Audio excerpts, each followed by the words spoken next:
Welcome, everyone, to another episode of Elbows Tight Podcast. It's your host, Travis. Today, we have a fantastic guest in Mr. Todd Fox. He is a former Marine Corps veteran. He owns Tour Defense, and he does executive-level escorting and defense and personal protection, and then also for celebrities. He's traveled around almost 150 countries, written 5 books, an incredible wealth of knowledge. Started Brazilian Jiu-Jitsu in 1995 or 96 while he was still in the Marine Corps.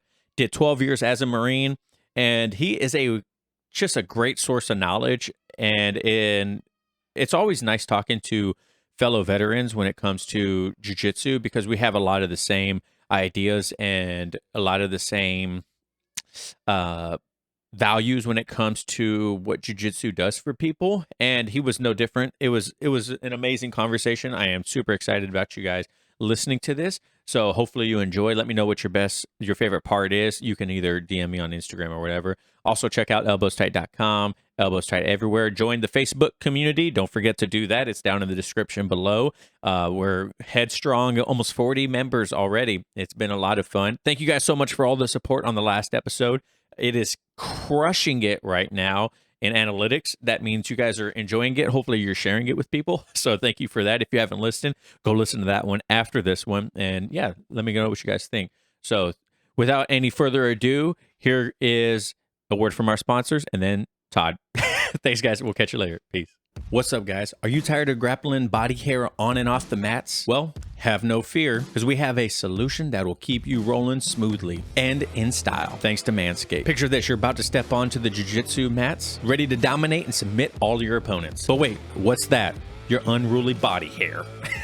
That's why you need Manscaped, the global leader in men's grooming. With their precision engineering tools, you could tame the hairiest situations and grapple yourself to victory. Imagine executing the perfect armbar, all while knowing your bald hair is trying to sneak in a sneaky triangle choke. Thanks to the Lawnmower 4.0, you can easily eliminate that unwanted hair with this cutting-edge technology. It's like a black belt for body hair. So to my fellow BJJ practitioners, whether you're a white belt or a black belt, let Manscaped be your secret weapon on and off the mats. Go to manscaped.com and use code ETP20 for 20% off and free shipping. That's ETP20 at manscaped.com for 20% off and free shipping. And with Manscaped, you'll be a force to reckon with on the mats and in the mirror. All right, everyone. Welcome to another episode. I probably just said this in the intro, but I don't know how else to start these recordings for the interview. So today we have Todd Fox. How you doing today, Todd? What's happening, Travis? I am doing great. It's a beautiful sunny day. I live up in Washington State right now, and for the next maybe 2.5 months, we probably won't get much rain. So we've been trying to enjoy it as much as possible. Where are you at right now? You said you're in the EU? Yeah, I'm in the European Union right now. We've been in Europe for a few months and getting ready to wrap things up over here and head back to the States, thankfully. You've been there for a few months? Several months, yeah. Wow. By the time I get home, it'll be 4 months. Oh, wow. So do you ever travel back home during this, or are you there like the entire time? No. We're forward the entire time, and Wow. The break that we get is when we come back to the States, and then I'll be there for a few weeks and then gone again. So that's the lifestyle. Is 4 months the longest stint that you've done in a while, or have you done longer? No, I mean, pre-COVID, 4 months is a pretty normal rotation. Oh, okay. COVID obviously stopped things for a lot of people and a lot of businesses, but 3 to 4 months is average. Oh, wow. So, what are you doing in the EU? You work. You have the company. What is it called? I'm drawing a blank right now. So it's got a few names because the business does different types of security, Okay. whether it's entertainers or if it's high net worth individuals, very wealthy people, or if it's governmental bodies. But basically, people refer to us by the website name, which is Tour Protection. Right. So they call us Tour Protection. The website's tourprotection.com. So normally, depending on what it is, we're doing either short task, which are, a few days to a few weeks. But then if we're doing something that is like long-term relationships with certain clients, we may spend 6 months, in a foreign country. So it just depends on what the task is. So how do people get in contact with you? Or is it just word of mouth? Or is it like there's like that black card that you have to have in order to contact you? Like, how does it work? Yeah, that black card, that the Amex version is called the Centurion card that doesn't have a limit. And so if you want to contact me, make sure you have your Centurion card in hand. Um, no, although all of our clients have those, but no, our business is 100% word of mouth. So Okay. we don't advertise. We don't, there's no ad out there saying, "Hey, hire us," because the people that are looking for guys like us, they don't want to. Come in cold and not know the person, not know who they are, not know what their company is, not know what their history is. And as I'm sure you know, you can give somebody a piece of paper full of lies and it doesn't really tell you a lot about them. So what they do is they go to other managers, other agents, other entertainers, other dignitaries, other governmental bodies and say, "Hey, do you know these guys?" Say, "Yeah, they're great," or "They suck," whatever their opinion is. And if they need what we do and they like the style that we do it in and we come to an agreement on price, then we're there. So you started this company in 1999 while you were still in the Marine Corps, right? How did Yes, sir. that whole start? And obviously, you mentioned word of mouth. How did you start building the clientele when you didn't have any clientele?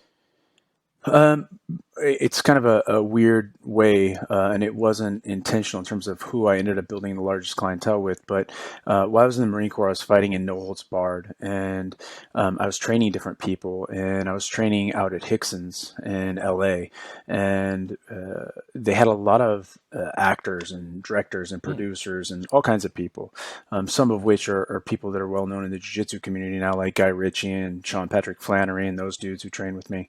But they would come through, and a lot of them would end up going on vacation or doing business down in Mexico. And I'm a Spanish speaker. So, with my military background, my fighting background, my language skills, they're like, "Hey, can you come down here and set this up for us and help us with X, Y, and Z?" And that's kind of how it got its start.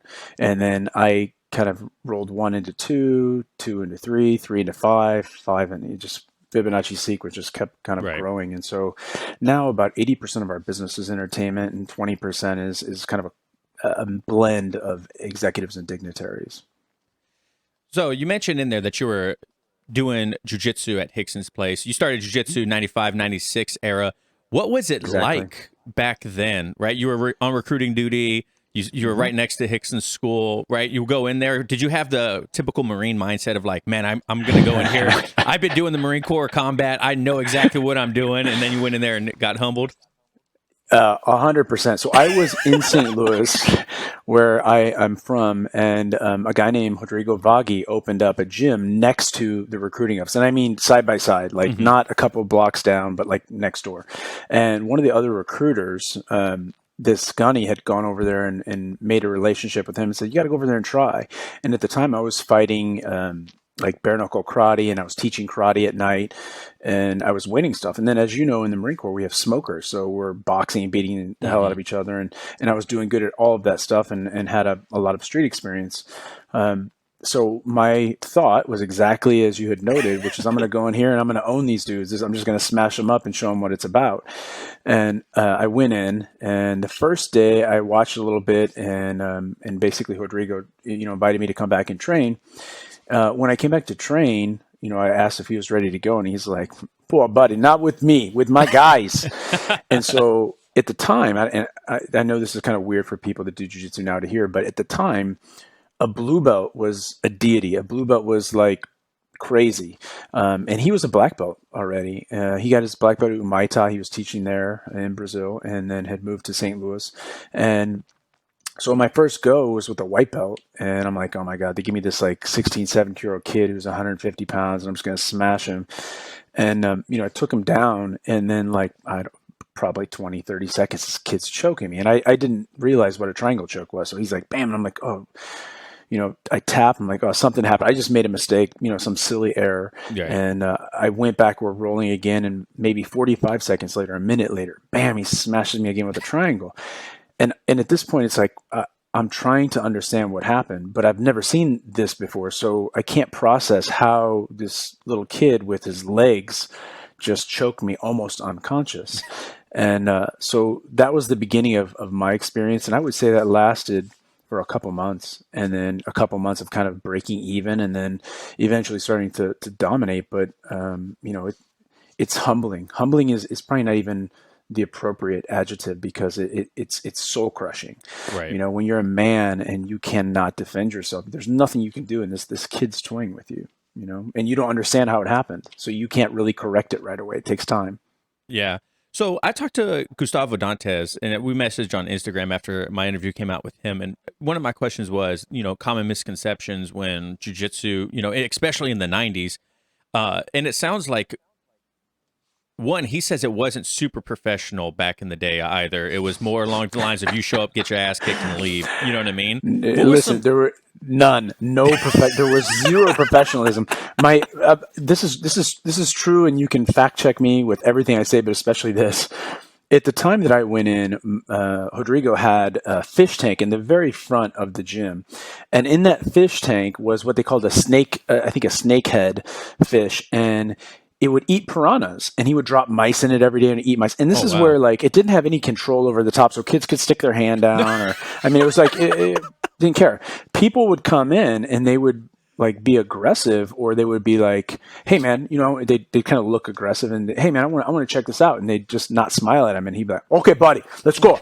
And then it would be like the guy just gets passed out and choked out, and guys would get their arms snapped, and like there was Oh, no concern about liability and lawsuits. And so in terms of saying professional, it would be the antithesis of professional. There was zero concern, zero structure. I think Gustavo is a super nice dude. I like Gustavo a lot. I think he probably was nicer than my coach was at that time. And my coach is not a dumb man. He's a smart man, but he just didn't give a shit. He really didn't right. care. And he brought kind of the Brazilian attitude in fighting to the U.S. without an understanding for laws or liability. It just, anything goes, man. That's crazy to me hearing that too. And also you mentioned that like belts back then were a scarcity. Like there wasn't very many blue belts and purple belts. How long after you started jujitsu did you get promoted to blue? It's a good question. I would say under 2 years, but all of us at the time, the whole group of guys, were coming from all over the area, and we had a bunch of NCAA All-American wrestlers, a bunch of Oh Golden wow. Glove boxers, guys with 3, 4, 5 black belts training. So everybody was tough, and everybody in the room competed. Everybody competed in gi jiu-jitsu, no gi jiu-jitsu, which we called submission wrestling, and NHB, or what is the most equivalent to MMA now, right? No holds barred. And in Brazil, they called it Vale Tudo. So at the time, everybody was training hard, everybody was competing, everybody was young, everybody was fit. And so people kind of really earned their belts. And even though it took, say, 2 years to get to blue belt, and maybe another 2 years to get to purple, it was really well earned. Very different than today. Very, very different.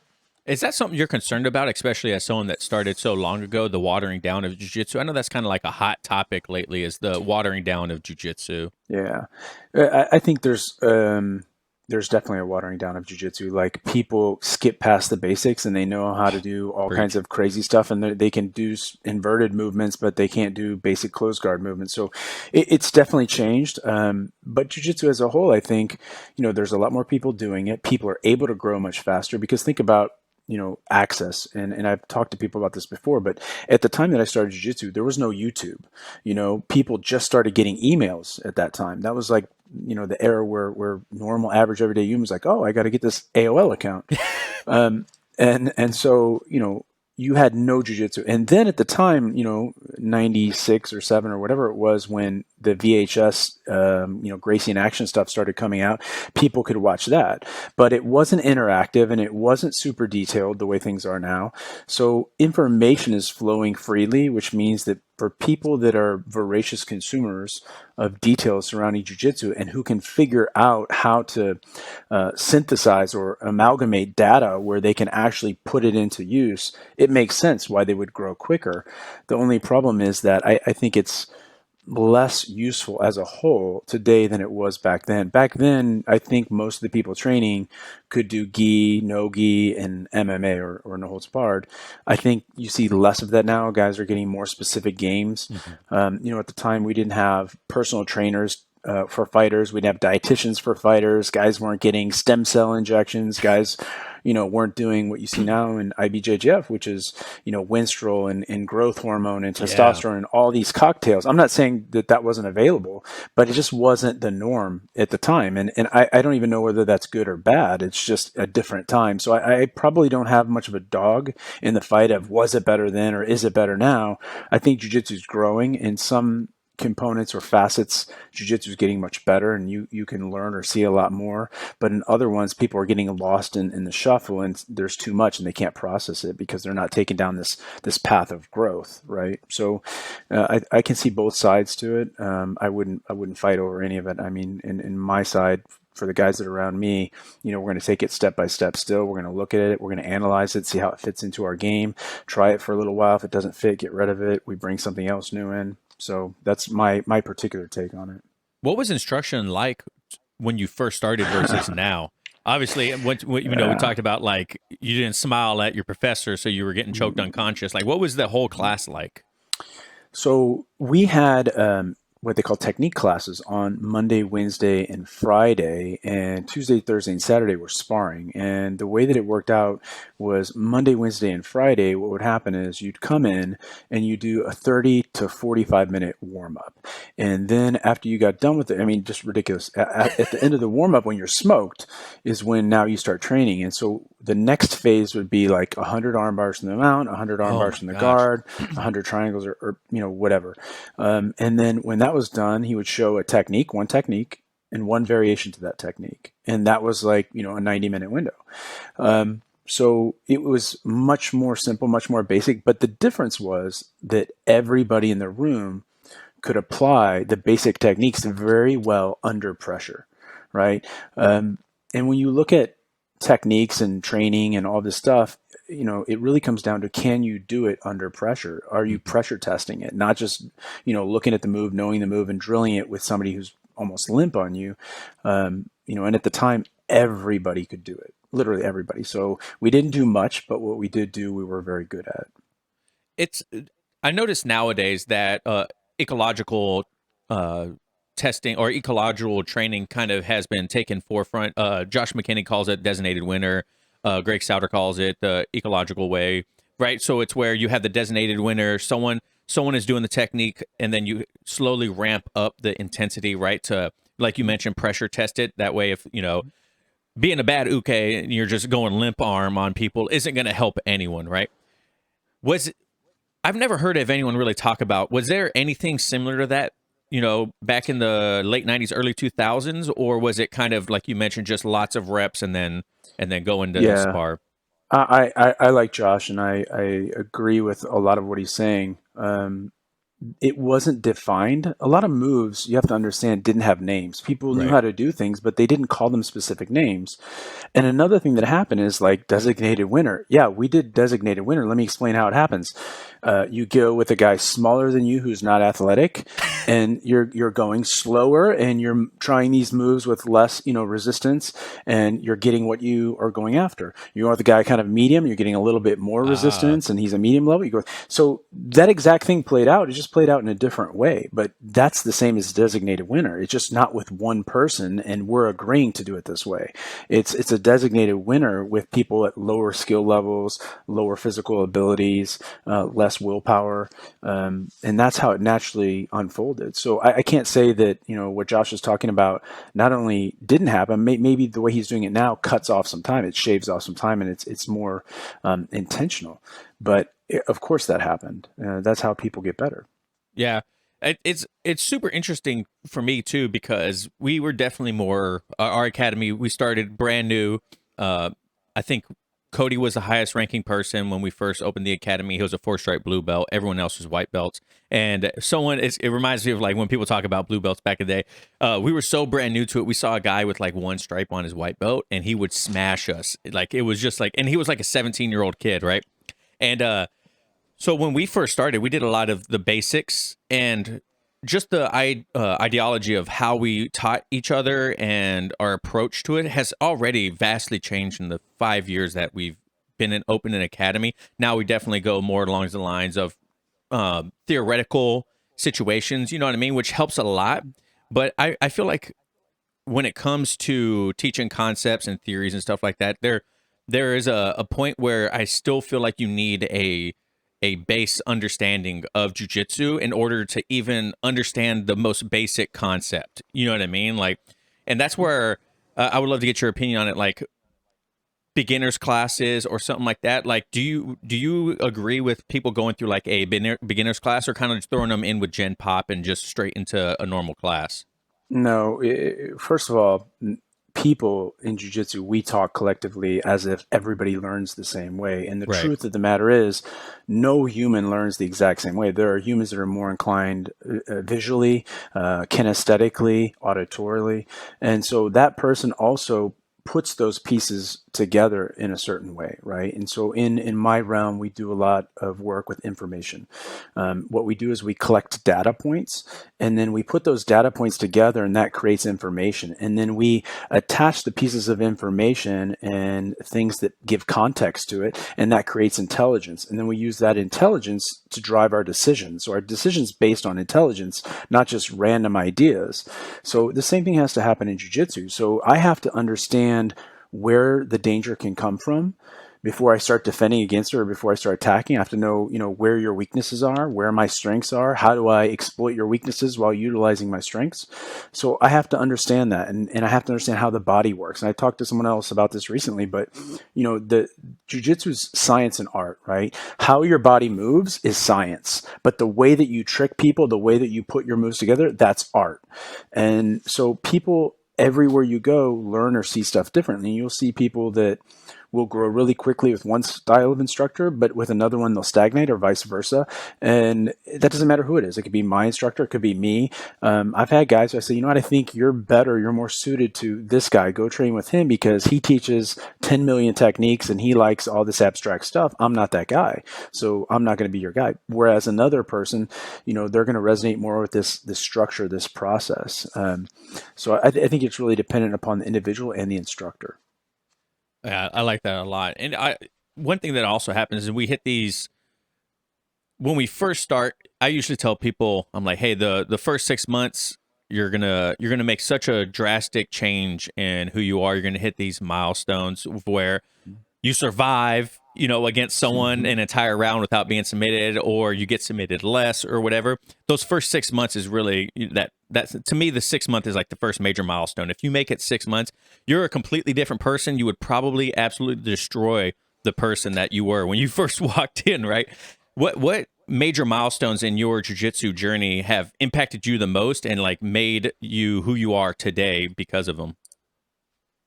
Um, it's a good question. I think that a big part of it came from the way that we trained, not just what we trained, but interestingly, you referenced 6 months, and whether it's number of reps or time or how much an average person can take in that period and then kind of actually process. There's something for most people at 6 months where they really are able to understand it, process it, and apply it. And I don't know how you were, but me and a lot of the people that I was around, we were dreaming about it. We were Yeah. sleeping in our off time. We were daydreaming about it, and that went on for more than 6 months. But at 6 months, it's really a kind of a critical period. And like you said, if you look at your former self 6 months earlier, you would just play with that person. You would, and that's true for anybody that trains 3 or 4 times a week, and for guys that train 6 or 7 days a week, it's a whole nother level. But for me, in terms of milestones, I think one is that the very first step. The very first step was the hardest one by far for me. To be good at something, to be recognized, to be respected in a realm, and in a realm of tough guys, and then go into a room and get played with by a kid. I couldn't wrap my head around this. So the first thing, was fixing my head. Like, okay, you got to keep going back and taking this until you figure out what that magic is, and you can apply that magic to him.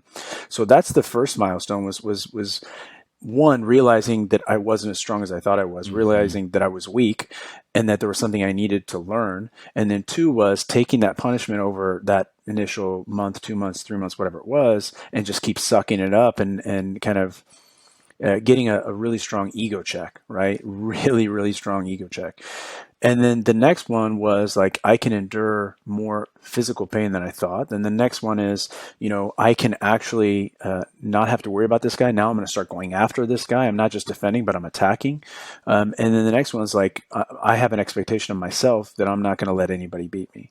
And it doesn't always work out that way, obviously, but your confidence grows, and you become actually proficient in that thing that you're doing, and it really changes your mindset and how you're wired. In my case, and all the guys that came up with me, they're very, very strong guys mentally. Yeah, I think you have to be mentally strong to do jujitsu because if you're not, you're not going to last. We face so much adversity in just every single time we walk through the door. You have to build that mental fortitude. You have to be able to understand, like you mentioned, you're going to suck. No matter who you are before you walk in that door, it doesn't matter because you're a completely different person when you step on the mats. And the real you comes out. You know what I mean? We hear about it all the time. The real you comes out. It reminds me of like boot camp. When I went to boot camp, I stepped off the after getting yelled at by someone I thought was an officer who was just like a E5 who was yelling at me in my face to go get lined up inside boot camp. And I was like, it was a rude awakening. I was like, man, I am freaking no one to these people. It doesn't matter who I was the second I got on that bus or I got off that plane. Once I got into boot camp, it was like, you're no one. They completely broke me down. I never cried as an adult until I went to boot camp. I cried at boot camp the first time I got a letter from my dad. I didn't even like my dad growing up, but I got the first letter from my dad in boot camp and I bawled like a baby. You know what I mean? It made me start realizing who I actually am as a person. And it's I mean, jujitsu doesn't go that deep for me personally because it was just a completely different experience. But it does make you build that mental fortitude. Like you have to be able to accept loss. You have to be able to accept being humbled. The 16-year-old kid smashing you. We have a 16-year-old girl that's a blue belt, and she like absolutely destroys me all the time. Still to this day, you know what I mean? Like as a Marine, what was harder? Getting the ego check when you went to boot camp or when you walked into the doors of jiu-jitsu? I expected it more in the Marine Corps. I didn't expect it as much in Jiu-Jitsu. I think there are a lot of correlations between Jiu-Jitsu and the Marine Corps in particular, but I think there are more correlations between Jiu-Jitsu and life in general, every aspect, every walk of life. And like you had noted, there's a really strong correlation between Jiu-Jitsu people because Jiu-Jitsu requires, you to keep struggling and fighting to attain what it is that you're after, some type of control, some type of position or submission. And even when you lose and the buzzer goes off, you got to start again. Here's another round. Oh, here's another round. Here's another round. And that was another thing at our initial school. Rodrigo didn't let anybody sit out any rounds. You Oh had gosh. no water breaks. You had no sitting out. It was either a 60-minute class or a 90-minute class, and you were rolling the whole time. And so it was 6 minutes on, 30 seconds off, 6 minutes on, 30 seconds off. And so that forged a different mindset because even if you didn't want to be there, even if you didn't want to have the next fight, you didn't have a choice. And so you were forced to kind of suck it up and get in there and do it. And so I think that's a fairly common story, at least with early jujitsu. But I think jujitsu has more life lessons. Marine Corps is a little bit more intense in the short term, but life lessons, I see correlations in everything, literally everything. Yeah, it's definitely helped me out be a way more level-headed person.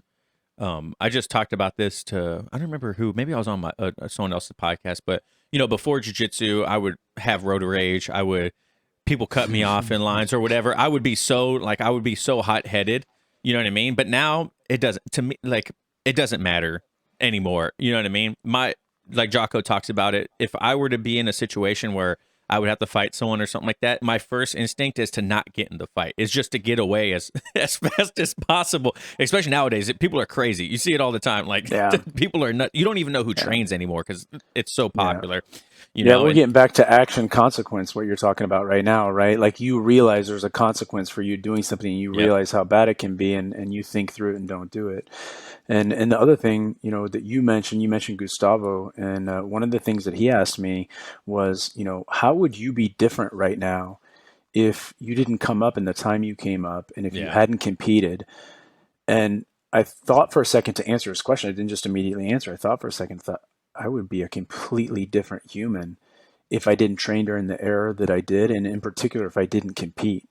Yeah, And literally, that was during COVID, and literally, I went back to competing like a month later because that's I nice. realized what a significant difference that it made in my life and in my mindset, and how I saw things and dealt with things. And so, jiu-jitsu people are a different breed, and I think we all know that, and that's why we kind of have a certain level of respect for each other, even when we act like idiots sometimes.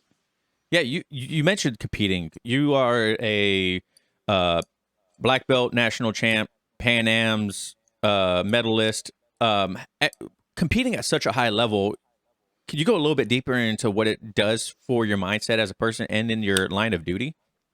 Yeah, a big part of what we do is we deal with problems. We try to prevent them. Just like in jiu-jitsu, you don't want them to get into certain positions. And so a big part of my job in the protection realm is to create all these plans and create this structure to prevent a bad thing from happening. And then if it does start to happen, to leave, to evacuate.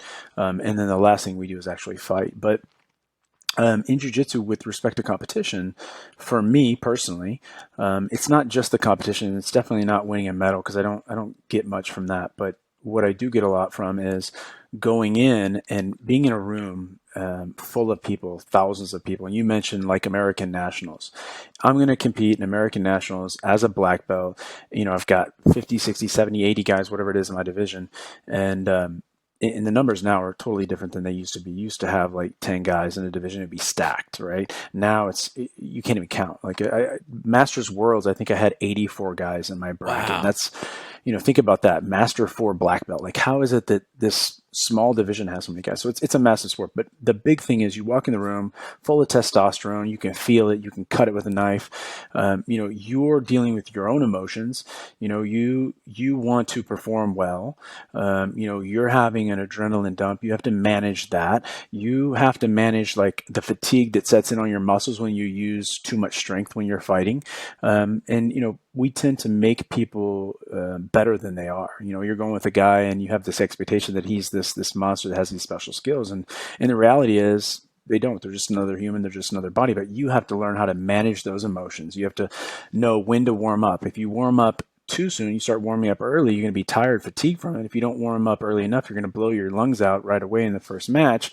Managing your breathing, managing how you're thinking before the fight, managing how you're thinking during the fight, managing what level of resistance you give to certain things, how much pressure you put in certain areas, knowing that maybe you have 3 or 4 more fights after that one.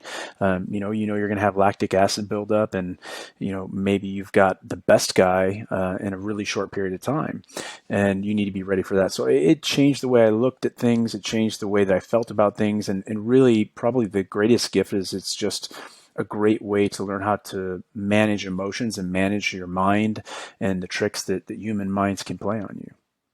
So, has your jiu-jitsu training? You were in law enforcement for a little bit as well. Hmm? Has your jiu-jitsu training and like your law enforcement? Well, actually, kind of like your martial arts training, because you have a black belt in uh uh um oh my god, Japanese jiu-jitsu, kempo, right? Is it kempo, right? It And is, yeah. then Brazilian jiu-jitsu. All these martial arts and your law enforcement background, how has it influenced the way that, one, you recruit people for your job now, and then two, how you train and handle all these situations? Well, those are two very different questions. So the first one, with respect to recruiting people, I'm looking at the person now. Before, I was looking at their background more. Yeah. I don't care about their background as much. I'm looking at how they think, how they behave, how they adapt to environments, much more than I used to. If they had a good resume and I got along with them, that was good enough, and that's no longer the case. I look for very specific things in people, characteristics, traits, and then I look at things to see, how long they've been behaving that way, or how long they can kind of endure certain conditions or situations. So that's a very different thing. Then on the other front, with respect to law enforcement and military and fighting and all that stuff, I think it's important to have those backgrounds so that you can understand more nuanced, complex details that are important. Before I was in law enforcement, I was training law enforcement Mm. in combatives and what we call defensive tactics, DT. And I didn't understand a lot of things. I thought I understood. I understood a lot about fighting. I understood a lot about the body, but I didn't understand a lot about the scenarios they face. I didn't understand any of the laws, whether it was federal law or state statutes with respect to use of force. I didn't understand agency policies. I didn't understand some of the constraints they faced. Luckily for me, coming from the Marine Corps, I did understand about fighting and gear. That was helpful. But they have a lot of different parameters that they have to operate within, that if you don't know about those things specifically, you can do them a disservice very easily, right? And so, having gone through that myself, I now know and understand all the things that I didn't know before. And oddly enough, you gave me a nice little segue there, right? I have a book that's coming out this summer, and it's called Underpinning. And Underpinning looks at exactly those things. So if I'm a black belt in jiu-jitsu and I've never been a Leo before, it gives me all the tools, all the things that I need to understand in order to be of service to Leos in a good way, right? It gives us all the stuff we don't learn in jiu-jitsu about what a cop has to deal with on the street, and it's really important. And the only way that I was able to find that out or understand that was through doing it, through going through academy, through working on the street, through working on a special response team, and dealing with these scenarios. It's easy to go in and say, here are some techniques, but to not have the context that surrounds it, it's not so good. So thank you for that segue. No problem. Yeah, I saw it comes out this year. So I didn't see what it was about, but I saw that you've written 5 books, and I was like, that's a lot of information. I don't think I could write one book. I don't think I'm smart enough and have enough information in my head about anything to write a book. What's funny is that anybody can do it if they want to do it. Number one, just like jujitsu. And the weird thing, just like jujitsu, is you take a piece of information and you build on it, and you take another piece of information that's connecting, you build on it, and then you have this thing that is a collection of information in a specific realm that you can present, and hopefully, if you do it right and if the right people buy it, you can enrich somebody's life or make their lives a little bit better, a little bit easier. Yeah, I was like, I do a lot of research on podcasting, marketing, and stuff like that, obviously, because I'm trying to build this podcast and stuff. But one thing they talk about is like offering people, like a free ebook or something like that. And I was like, man, I could maybe you're kind of like inspiring me. Maybe I can write a small like 50-page ebook or something like that, man. I think you should. I really do, and I think you should. If there's something that that the average person doesn't know, which there is, you helping other people kind of get to that level where you're at, you're shortcutting it for them by giving them the key variables that they need to understand in the equation. And so I think it's valuable. It's a learning process for you too, right? So you're writing the book, but you're learning about that process, and then you're starting to refine the things you want to present, and you have to understand them better when you're presenting it. Just like teaching Right. jiu-jitsu, you learn a lot by teaching, right? You learn about how people see stuff, how people process stuff, what people's strengths are, what people's weaknesses are, and then you have to be able to teach to those different types of people, and it helps you. It serves you and it serves them at the same time. So I would advocate for you doing like a free PDF book. You could do like a 20 or 30 page document, like a primer on podcasting. And I'll tell you what, right now in this day and age, most people aren't reading books and they're not watching the news. They're listening to podcasts. Very true. And it's hot. And so, you doing something like that is a big deal. And then that's also your contribution to the industry that you work within. So I think that would be a good idea. And I don't think it's that hard. I think it's much easier than you're making it. Well, thanks, Todd. I appreciate that. Everyone at home, be on the lookout for Travis's book. Yeah. I kind of want to jump back to your law enforcement about jiu-jitsu and law enforcement. How do you feel about seeing? I mean, they're everywhere now. People training law enforcement and whatnot that have never done law enforcement. How do you feel about that? Kind of most famously Gracie combatives or whatnot. Obviously, Yeah. Henner's never been a cop, but I'm sure he has a lot of influence from other police officers. How do you feel about non-police officers teaching police officers and stuff like this? Well, I think that they can teach people something. I think jujitsu is a valuable tool. The problem is that the connecting parts are missing. So you can teach them the thing, but then it's on that person, on that cop who does understand the nuances to try to find a way to adapt it for that specific environment, right? Each agency has their own general orders, right? The agency policies, which gives them guidelines and defines kind of which types of force are appropriate for specific situations. And then you have laws and cases that will determine what is objectively reasonable based on the totality of the circumstances. And without understanding it, not just from a legal perspective, but from a day-to-day perspective, what happens? What am I going to have to do? How am I going to go hands-on? When can I go hands-on? What are the physical indicators? What situations am I likely to be in? Okay, I know that I got to put handcuffs on somebody. I know that I got to put them in a patrol car. Is it going to be me alone? Is it going to be 10 of them? Is it going to be, me and a partner and one of them? Am I going to be, in a rural environment and I'm dealing with grass and gravel? Am I going to be on a city street with concrete and bricks and things like that? Am I going to be going through glass windows? And am I going to be, am I fighting on the side of the highway because I'm highway patrol? I think those factors are really significant. And the problem is, and I'm not saying guys that are black belts in jiu-jitsu can't teach cops. I think they can. I think they should. I just think they need to be more informed than they are. I think that will be a better service for law enforcement. And what I'm saying is it will help them to provide a service that is immediately actionable for the end user, which is the street cop, right? When you think about it, most jiu-jitsu guys, and this is not everybody, because we both served and we know that things are different in the service than they are in the civilian world. But most people are not training jiu-jitsu on concrete, number one. Number two, most people, when they're training jiu-jitsu, are not training with a partner who's trying to kill them, literally. Who, by the way, just came out of prison and has been lifting weights for the last 10 years and dealing with violent, aggressive people. Most people that we're dealing with on the mats, right, when we get to a certain point, like let's say unconscious, they stop, they let go. If we tap, they let go. That's not how it works on the street. Most of the time when we're training in jiu-jitsu, even MMA, we're not wearing a 30 or 40 or 50 pound kit. Yeah. We don't have all these obstructions. We don't have all this extra weight. We don't have all these features that snag on things. When you don't include that in the training, when that's omitted from training, you have a lot of areas where certain moves won't work, where things will get stuck, and it doesn't translate well. And I know it's not a popular thing to say because every jiu-jitsu black belt will say, no, this is it, and I know because I do this. Like, that's great. I appreciate your opinion, but you've never done the job, and you don't clearly understand these nuances. And the problem is you don't know what you don't know.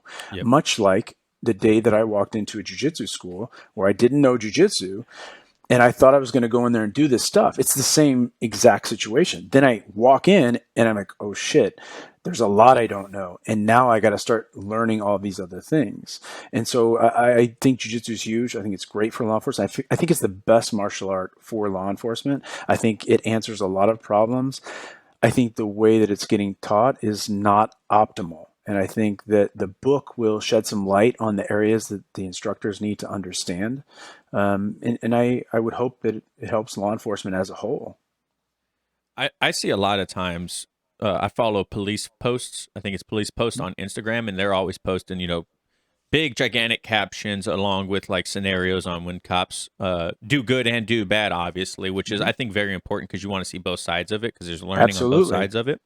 Cops are human, so you're going to get both. Yeah. And I read it. I'm not a law enforcement, but I like reading it because I like knowing from a cop's perspective what could have been done differently and what was done right. Because Monday quarterback, right? Everyone's going to have an opinion. But if you've never been in the situation, then you don't know exactly what's going on. But I do hear from people that do teach seminars for like self-defense and stuff like that. The hard part is getting not necessarily the police on board, but getting the departments on board for hosting these events or bringing people in to train outside of the minimum mandatory training. How do you guys train for your company? Do you guys constantly train like multiple times a year to stay fresh on the new stuff? Normally, for the groups that I work with, we're there a couple times a year, and we work with a couple of state and a couple of federal agencies. We don't work with 50 or 60 or 70 entities, and we're not trying to make this cookie cutter thing that we just mass produce, because we're working to kind of know how that agency functions and how they do business and what the personalities are like. The challenges that you're mentioning are related to one, budget, right? So Yeah. a law enforcement agency has a budget of X, and then they have to do certain things. So there are hot topics in use of force, like duty to intervene is one where, you're an officer and you see someone using excessive force, you have a responsibility to go and stop that, right? Duty to render medical aid is another one that's a hot topic where, if I shoot a guy, after I shoot him and he's no longer a threat to me, I need to go over there and administer aid to him, medical aid, as long as it's safe to do so. So I need to go over there and, patch him up however best I can. There are a lot of different areas that are outside of what you think of in terms of use of force that need to be taught. So the agency only has so much time and so much money to give officers training. And unfortunately, we're in a very litigious society where agencies, cities, departments get sued, and they're really, really hyper aware of these liabilities. And unfortunately, the law enforcement profession is a dangerous profession, and you have to learn how to fight. You have to learn how to deal with violent people. But not all agencies want to spend a lot of time and money on that. That's the reality of the current situation in law enforcement. Very political. When people do get to show up for your trainings, how do they perceive it, or kind of like interact with it when they first get there? Is it kind of like, oh man, I got to be here for this training, or is everyone super Mm. excited to do it? No, I'm fortunate. I'm very fortunate because I work with a couple groups that are motivated and dedicated. But on the front end, before they sign up for it, we explain to them that it's physically grueling. They're going to be tired. They're going to be worn out. It's not a gentleman's course, meaning, like a lot of law enforcement courses, you sit through a course, they sign off on it, and you're good to go. You've got your post hours or whatever your certifying body is. We don't do that. We don't believe in that. Like you're going to get tired. You're going to get worn out. Eventually somebody's going to get hurt in the class because people put out physically hard that aren't used to doing it. Things happen. So if you put 100, 200 people through it, you're going to have some people fall out. So we warn them on the front end. We take all the precautions that we can to stretch out, to warm up, to talk them through it, to kind of, ratchet it up slowly. And we try to identify people who are not suited for it. The truth of the matter is, not every law enforcement officer is a warrior. While they should be, the truth is they're not. Some are, some aren't. And I think we do our best to try and identify who that is, and we try to work with people as best we can and give them some type of skills. Um, but I think right now a big thing you see is just guys getting pumped through courses in mass, and I'm not a believer in that. I saw a video of Tim Kennedy, his sheepdog course that private citizens can go learn with him, and man, that looked so freaking intense. Like I was watching it, and they're just everyday moms, dads, people that just want to learn how to defend themselves, get better situational awareness, and like people are going blue in the face because they've never experienced someone trying to choke them, or jujitsu and whatnot, and Yeah. it's like a big eye opener. I'm like you mentioned earlier. I experienced that in my first class when I had just got the Navy. I was in the best shape of my life. I was like lifting all the time, super strong. Thought I was physically fit, and I get on the mat, and that 17-year-old one stripe white belt dominates me. I literally think to myself in the middle of the round, I'm like, if I were to get in a fight on the street, I would literally die if the person had any kind of training. Like they would just manhandle me. There would be my strength means absolutely nothing. I think that's a big awareness that a lot of people don't have. You know what I mean? Like they've never Yeah. faced that before in their day-to-day life, and it's like it's a scary thing. Yeah, when you say it's an eye opener, you're absolutely right. And when we talk about training police, we're training them for very violent, life or death encounters. We're not training them for something else. So the part that we deal with is a very nasty thing. And so we try to control it, and we don't want injuries. That's not good for anybody. But you have to have some exposure. You don't want to have your first exposure to this on the street. You want the first exposure in training with people who are not going to let it get, hopefully, to that degree. But think about this. Imagine if I said, hey, I want to be a UFC champion. Let's work. We're going to do jiu-jitsu, but I don't want you to touch me. Okay, so we're going to do jiu-jitsu. Don't touch me. We're going to do Muay Thai, but don't punch me in the face. We're going to do this, and that's how I'm going to train for the UFC. You would laugh at me because that doesn't work. When you have violent encounters, all of these nice rules about touchy-feely, they don't work anymore. And then when we go out there, what happens? You have these people who are afraid to get hit, who've never had that experience. They have it for the first time. What's their human instinct? To go to the gun. To go to the gun. When they could solve it another way, they go to the gun faster because they feel more threatened much sooner than guys who are used to this kind of violence, right? Guys that are used to being exposed to violence. I think we're creating a lot of problems that we're seeing right now, and it's unfortunate. If you're going to operate in a realm where violence is going to come to you eventually, right? Because you're getting a call. You're getting a call for service. You don't get to pick and choose what that call for service. Oh, it's a violent call. I'm not taking that one. It doesn't work that way. Right. You get a call for service, you respond. And you don't know what you get till you get there. And when you get there and the violence is on, you're in the middle of it and you're tasked with solving a problem. That means you have to survive first. So you have to survive the violent encounter, and then you have to figure out a way to thrive or win that fight. The only way to do that, in my estimate, is through training, and hard training, smart training, doing it the way things work in the environments that things typically happen in. And in my experience personally, I haven't found a lot of street fights happen on mats. I haven't found that they happen in gis or even in MMA type gear. Nobody wears gloves. It's not realistic. So we take precautions, but we also have to train some of that stuff away because it creates these training scars that don't help me. They don't help the officer. And a lot of people today, they're so PC, they don't want to say the truth. They're afraid of hurting their business. They're afraid of hurting their agency or their relationship with an agency. And that's the truth. The truth is that we need to start training for what it is that the officers are facing, and training in a way that prepares them for success. That's the bottom line. Yeah, you mentioned it in there, and one of my previous guest, Aaron Janetti, he does like self defense stuff, knife concepts, and he mentions police officers or really anyone, you don't rise to the occasion, you fall to your basic your training, right? So if you're always training pulling your gun, then in a high stress, like you mentioned, high stressful situation, that's going to be the first thing you fall back on. You mentioned that jiu-jitsu is probably the best martial art for law enforcement. What do you think about jiu-jitsu makes it the best for law enforcement? In my opinion, the reason that jiu-jitsu is the best for law enforcement is that it works very well starting soft, and it goes the full scale, right? So you can go from soft, empty hand techniques all the way to lethal force, literally the full gamut, right? Jiu-jitsu has all of those solutions in it. So it's not just hard striking, right? You can deal with people, you can manipulate people, and you can literally change where they're standing or where they're sitting or how they're moving with soft open hand techniques. That's great. And at the same time, if you're dealing with somebody in a circumstance that it would be justified to use lethal force, and that's what you choose to use as a level of force, you have the ability to do that.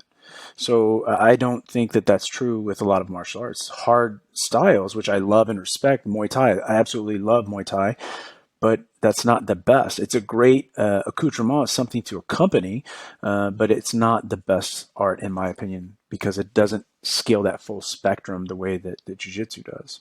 So that's my opinion. And when you talk about Aaron, for example, Aaron starts really slow with simple concepts, and they drill those simple concepts, and then they change the environment, and then they add a little speed to it.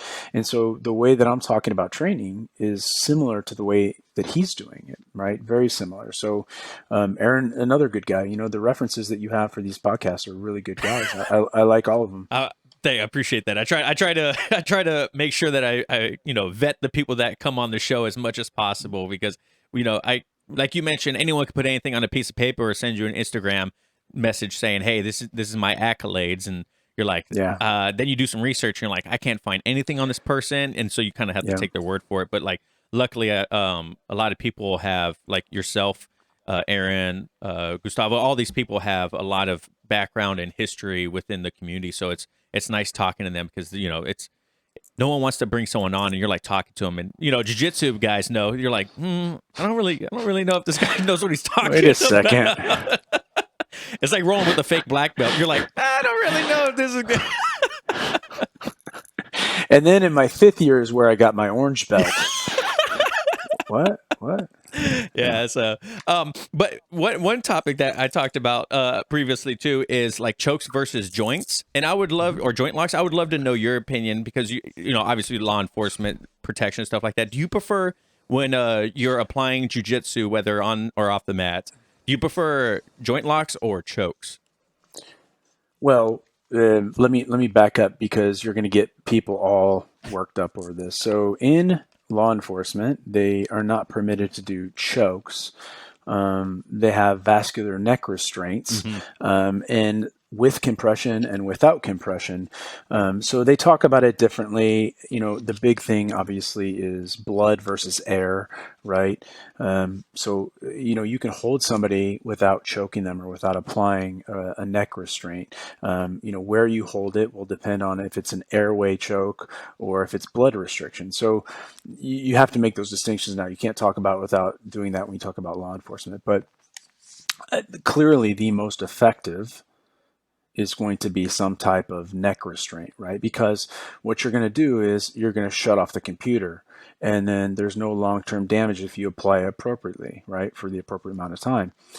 With joint locks, when you're dealing with people on bath salts and PCP and things like that, they're not going to stop the fight. Maybe you can use it to control them or to get them going into a specific direction, but it's not going to stop the fight. I've had many situations where people's arms were bent 90 degrees the wrong way and they didn't stop fighting. Now, I'm sure the next day that didn't feel good, or the next week or month or whatever, but it didn't stop them from fighting. If they don't feel pain, that doesn't really help. Like I said, it works for guiding people, for moving people, for manipulating the body. But in terms of what we would consider like a submission or to get people to stop moving or doing something, it's not the best option, unfortunately.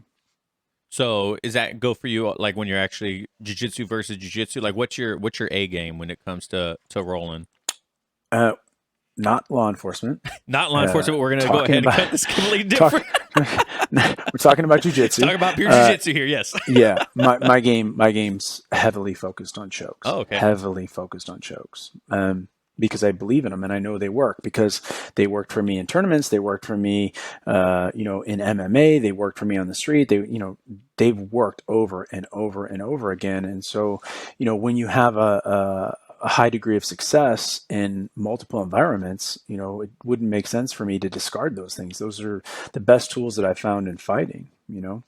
Yeah, chokes are great. I prefer, I probably because I suck at chokes. Like I used to have a pretty good darce, you know what I mean? But like as a bigger guy, the Kimura is like always there for me, right? Because I can kind of like just force it if I need to. But John, my old co-host, he talked about like when we first started jiu-jitsu, he didn't know what a blood choke was. He thought everything was airway. So he got put in a rear naked choke and he's like, that's fine. I'll just hold my breath for a while until the person lets go.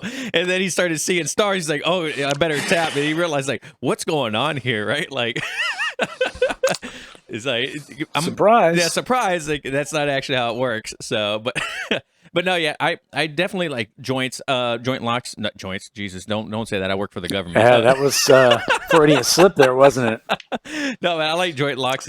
It was crazy to see. I did a poll and like most people agree chokes are the way to go. And the thing I always talk about or hear is I think Hickson said it is there's no tough, or Helio said it. There's no tough. Helio said it. There's no tough guys when it comes to a choke. You know what I mean? Like everyone goes out. So Helio said a lot of really simple things that seem like common sense, but apparently were not. And he was right. He was really, really right about all of those things.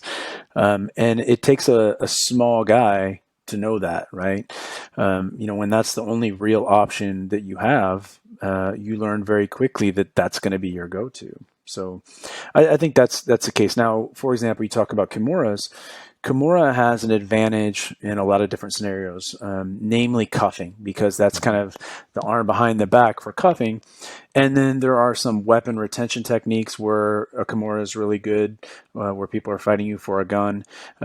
So there are points in time in these points of transition that's a great technique, and you utilize the body control of joint locks. It's just not applied the same way as it is in jiu-jitsu with respect to a submission and getting a tap, because when you talk about street context, there's no tapping. It doesn't work that way, right? So either you have them restrained with flex cuffs or cuffs or something like that, um, or you have to render them unconscious if it's legally justified.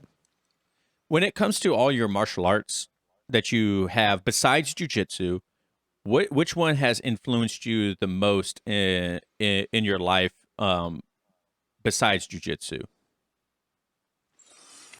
Um, it's not even close. I mean, you can't compare it to Brazilian Jiu-Jitsu for me. Muay Thai, I love. I'm not great at it, but I love doing it. It's a great workout. I think it complements Jiu-Jitsu perfectly. I'm a huge fan of knees and elbows, and they are beautiful. The way that Muay Thai applies them is unbelievable. I think in my personal life, probably my Japanese Jiu-Jitsu teacher was a massive influence. He was a Marine. He was a cop. Oh wow. He was a fighter. He was a tough guy.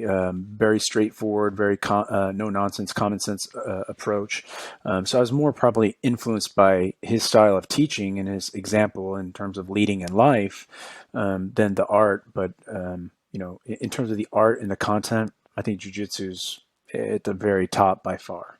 What do you think dealing with working with so many celebrities? We see a lot in the jiu-jitsu community about, X, Y, and celebrity got their blue belt, purple belt, Hmm. or whatever. There's like always so much hoopla when it comes to a celebrity getting a belt in jiu-jitsu. They're like, oh, it's destroying the sport. Like, to me, I don't see it's destroying the sport. First of all, if they want to do jiu-jitsu in private lessons with whoever it is, then by all means they can do it, right? That doesn't affect Yeah. anyone else's journey besides theirs. So I don't know what the big deal is. And then second of all, that is, if Ashton Kutcher is a brown belt in Brazilian jiu-jitsu, that is a whole lot more people seeing Brazilian jiu-jitsu and bringing people into the art. You know what I mean? I don't see what the big deal is. What's your opinion on Yeah. that? Well, celebrities, believe it or not, are people, and so just like other Imagine that. people, yeah. Well, some of them aren't, but that's another conversation. Um, most celebrities are human, and so when they become famous, they come to fame with an existing skill set. So it's not the same for everybody. So let's say you have a celebrity who was a college athlete, let's say a college wrestler, or you have a celebrity like a Guy Ritchie who did like, bare knuckle karate, and had great skills in judo. That's very different than, you having a 70-year-old celebrity who's not athletic. So, whatever they bring to the table before they start jujitsu really kind of determines the quality of their jujitsu, plus the instructor they have is a big factor. But right now, there are a lot of instructors handing out belts to celebrities because it gives them attention. And that's the truth. Yeah, I work with celebrities that train jujitsu. I don't promote them. A lot of other black belt instructors promote celebrities very fast because they want the recognition of being the person that promoted them. That's the truth. We're being honest. A lot of people won't like that I say that, but that's what it is. I do agree with you 100% that whatever celebrity trains has no bearing on my jujitsu. It has right. no bearing on jujitsu as a whole. And to your point, it creates a lot of exposure for jujitsu. I don't know how much value that exposure has, only because with Fair. certain celebrities, the groups that they influence will not be successful in jujitsu because they don't have the attributes to be successful in jujitsu, and they don't have the mindset. I'm not saying that all celebrities are like that, but there are very specific groups. And so, you look at some celebrities, Zoltan, for example, who, I come off a podium and he's standing next to me. Yeah. He's a celebrity training jujitsu, competing in Tom jujitsu, Hardy. medaling. Yeah, I mean, uh, you have all kinds of guys, and you have guys that just want to do it for fun, and they tell everybody, I have no desire to compete. I don't want to do this. I'm not doing it for MMA. And then you got the Zuckerbergs who go out there and now start competing. I I don't have any valuable opinion when it comes to that. Even though I work with celebrities, we have tons of them that we take care of. If they want to train it, I think it's great. I think the more people in the world that train jiu-jitsu, the better the world is. I think jiu-jitsu teaches you lessons that you can't find in other places very easily. But I don't think they're going to make jiu-jitsu better or worse. Maybe give it a little light, and maybe a few extra people get into it because of them. But the main trend that I see is you see instructors who don't spend a lot of time with their students, and then all of a sudden they get this celebrity, and they hold them up like show and tell, and they want to Yeah. tell everybody about everything they're doing with that. And then the guys they've been with for 5 or 10 or 15 or 20 years, they don't do anything for. So that's my only kind of gripe about the celebrities in jiu-jitsu is really not them, it's the instructors. My 2 cents. No, I appreciate it. And like I said, like you probably have one, you've been doing jiu-jitsu forever. So like I've only been doing it, a fifth of the time you've been doing jiu-jitsu. So it's good hearing, even though you say it's not valuable. I think it's a very valuable, especially because you interact with a lot of people and you've experienced with a lot of different people. So don't I think that was great. So, but what I was going to ask also is when you got out of the Marine Corps in 2004, you had been doing it for what, 12 years, almost 12 years, Yeah. or what? Yeah. What was I the do it more and deciding? more. Yeah. What was the deciding factor to finally separate? Money. Money. Yeah. I mean, at the end of the day, what I got an offer, and this was in 2000, and it was, hey, you're ending active service, so your EAS date's coming up. Do you want to go to work for us? And I said yes. And it was like 20 something years ago, 6-figure gig, and I did the math on it, like, okay, if I retire from the Marine Corps and I only get, this, I don't get basic allowance for housing or subsistence, and I don't get cost of living allowance, I don't get any of this stuff, I only get this, like, if I did this for 5 years, I'd, basically make the same amount. And I've been doing it now for, 20 something years. But I did the math. I loved the Marine Corps. Marine Corps did great things for me. I got to have very, very diverse experiences in the Marine Corps, from cooking and washing dishes to doing counter narcotics operations with JTF-6, to being a motion picture liaison, to being a recruiter, to working with service records for people that did bad shit. I got to do a lot of very odd, different, unique things, and I think that it gave me a lot of tools and skills and an understanding of what goes on a broad scale in the military, not just being an infantry guy, which is what my primary job was. So I probably would have stayed. I probably would have done 20. But in hindsight, I think I made the best call I could in that moment. And there are times where I miss the camaraderie of the Yeah. Marine Corps, and the trust factor in the Marine Corps, and the moments that you have with those guys. Entertainment is nothing like it. You're going to fly around in private jets. Last night I was flying with a handful of people on a 747, a private 747. We got to where we were going, and then it was jumping into a helicopter, flying to the next location. Then jumping in a Mercedes and going to the next, so you have these things, and you're staying in 5-star hotels, and you're traveling around the world, but it's void of some of those experiences that people have in the military. And I wish that I could have both. And the reality is you simply can't. What was it like going to PSD and you're sitting there and they hand you your DD 214 to review to make sure everything matches? You got all your awards, your stuff. You sign it and then you walk out and it's the end. What was that like? Because I know it was like for I me. Yeah, well, it's a love hate, right? Right. So, first and foremost, the admin guys that did mine, I know you guys had yeoman, we had admin 0151s, and the admin guy that did mine, did the best that he could with what he had, but a lot of my stuff was wrong, and it still is, and it's not important enough for me to change because I have the documentation on the other stuff, but a lot of my stuff's wrong, and I was just in a hurry to get out the door, as most people are. Like, yeah, you want to go? Yeah, check. Like, yeah, okay, let's go. I don't have time for revisions, right? So like, I don't want a 215. Just let's do this DD 214 one time and move. But I knew that it was a pivotal point, and I realized I love the Marine Corps, but I thought what was on the horizon was a better opportunity for me, and I didn't think the Marine Corps could provide much more than it already had because I got a lot in that 12 years. Um, but there were times, where you hate the Marine Corps, where Yeah. you hate the silly stuff, and what's really interesting to me about Marines that I know anyway is you have to take what they call instant willing obedience to orders, right? But so many Marines are anti, authority. It's very funny. They have this resistance to authority, but yet they work in the structure that requires a ton of it. And so I didn't miss, having the 0400 formations in the morning to wait until 0700 to get some information. I didn't miss the silly stuff like that. I didn't miss all the silly briefings. I didn't miss, going from one place to supply, from supply to this next shop to the next, I didn't miss any of that stuff, but I missed the people. I missed the people. I Yeah. missed, some of the intensity of the Marine Corps. But I was excited. I was super excited to get to see, a different side of things. And as you know, because it's no different in the Navy, I had Vietnam era gear, and I went from that to Four Seasons and Ritz Carltons and private jets, and so love hate.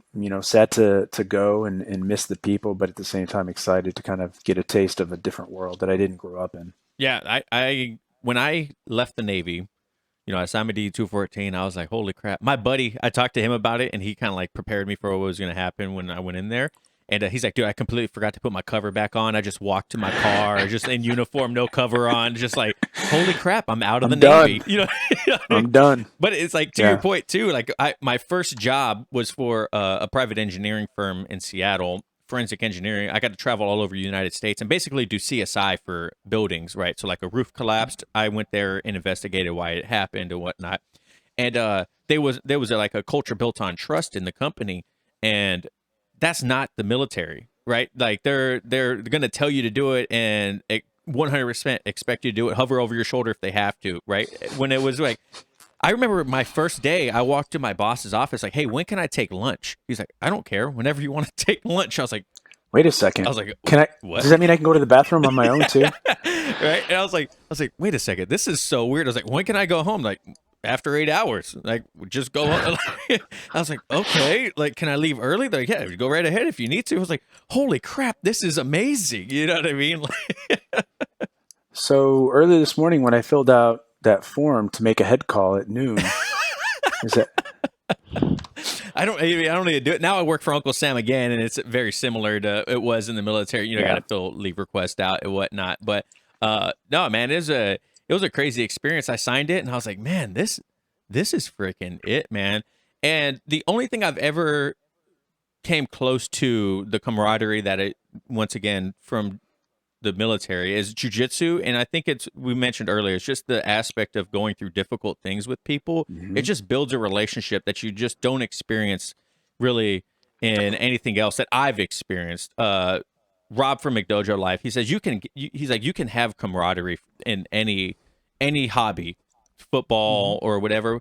And I think it's true to a certain extent. I just think adversity just builds a different type of relationship with people. Yeah, you hit that on the head. And what I would say is that I would differentiate between like camaraderie and having some connection or community. I think you can have a hobby and have community or Yeah. have connection, but like true camaraderie comes from enduring hardship as part of that group or part of that team. Even a pair of people going through this, intense, difficult, challenge. It creates something very, very different and it connects you in a very, very different way. And that's again why I said I think jujitsu is a great metaphor for life. And I also think there's a massive connection between the military, but in particular for me, I see a lot of correlations with the Marine Corps. You go through some really bad things, and it's part of the process in the jiu-jitsu community. You're going to get hurt, you're going to have problems, people are going to do stuff to you, you're going to have bad days, people are going to crush you, you're going to have other people you crush and like, maybe I shouldn't have gone that hard with that dude.